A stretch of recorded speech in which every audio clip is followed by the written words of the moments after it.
Suite aux divers rendez-vous que Clémence a eus au planning familial avec la psychologue, le service social et le service juridique, Clémence prend conscience de la spirale dans laquelle elle se trouve.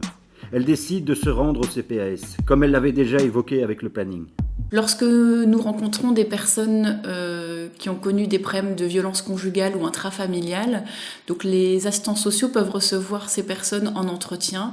C'est parfois plus facile de venir en entretien que de venir en permanence. Donc il est toujours possible de prendre un rendez-vous via le 056 39 39 39 ou par mail via info@cps-commune.be. Donc lorsqu'elle vient au CPS, l'assistante sociale prendra le temps déjà d'écouter son vécu, de comprendre sa situation, de clarifier sa demande. Il faut savoir que chaque assistant social du CPS de Comines a été formé à cette problématique de violence conjugale. L'assistant social essaiera de comprendre la demande de Clémence, essaiera de voir ce qui a déjà été fait par les autres services, notamment par le planning familial, et nous essaierons de voir avec Clémence quelle réponse nous pourrons lui apporter qui soit la plus appropriée possible à sa situation actuelle. Si Clémence émet le souhait de quitter son conjoint, nous essaierons de voir avec elle si en urgence elle a une situation, notamment peut-être au sein de sa famille ou de ses proches. Si ce n'est pas le cas, nous lui expliquerons également les possibilités qui existent au sein des maisons d'accueil.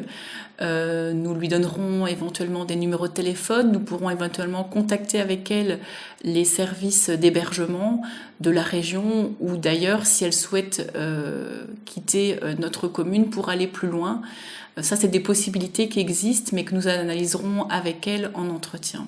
Si elle n'a pas pris la décision claire de quitter son conjoint, nous, on essaye en tout cas de lui expliquer les différentes pistes qui s'offrent à elle, qui lui permettront également de faire évoluer sa réflexion.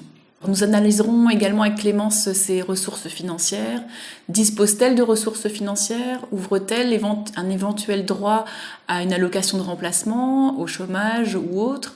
Si ce n'est pas le cas, alors nous orienterons Clémence en interne vers le service RIS, donc Revenu d'intégration sociale, afin qu'elle puisse obtenir des ressources qui lui seront propres. Nous expliquerons également à Clémence que si dans un avenir proche ou non elle souhaite quitter son conjoint, nous pourrons également l'aider financièrement, notamment pour lui permettre d'accéder à une garantie locative.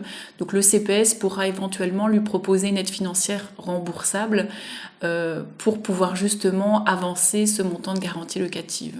Donc cette demande sera également analysée par l'assistant social et ensuite sera présentée au bureau permanent. Une fois qu'elle obtiendra cette garantie locative, nous pourrons également aider Clémence pour d'autres démarches ou pour d'autres aides financières, mais toujours sur base d'une enquête sociale. Alors, qu'est-ce qu'une enquête sociale? Donc, c'est ce qui permet donc à l'assistance sociale de comprendre quels sont les revenus actuels de Clémence, voir si elle aura la capacité de rembourser, voir si on peut peut-être l'aider d'une autre manière que via la garantie locative. C'est vraiment de s'assurer que l'aide qu'on lui accorde est la plus appropriée actuellement. Il est également possible de rencontrer au CPS un juriste, donc le 3e jeudi du mois sur rendez-vous, donc également au 056 39 39 39 ou via notre adresse mail info@cpas-commune.be. Nous resterons disponibles pour Clémence si elle souhaite venir en permanence, nous contacter par téléphone ou prendre rendez-vous. Elle pourra, dans les semaines qui suivent ou même dans les jours qui suivent, venir, tant qu'elle en aura besoin, rencontrer un assistant social. Suite aux informations reçues, Clémence décide de réfléchir. Elle a plusieurs pistes, mais elle n'est toujours pas sûre de ce qu'elle va faire.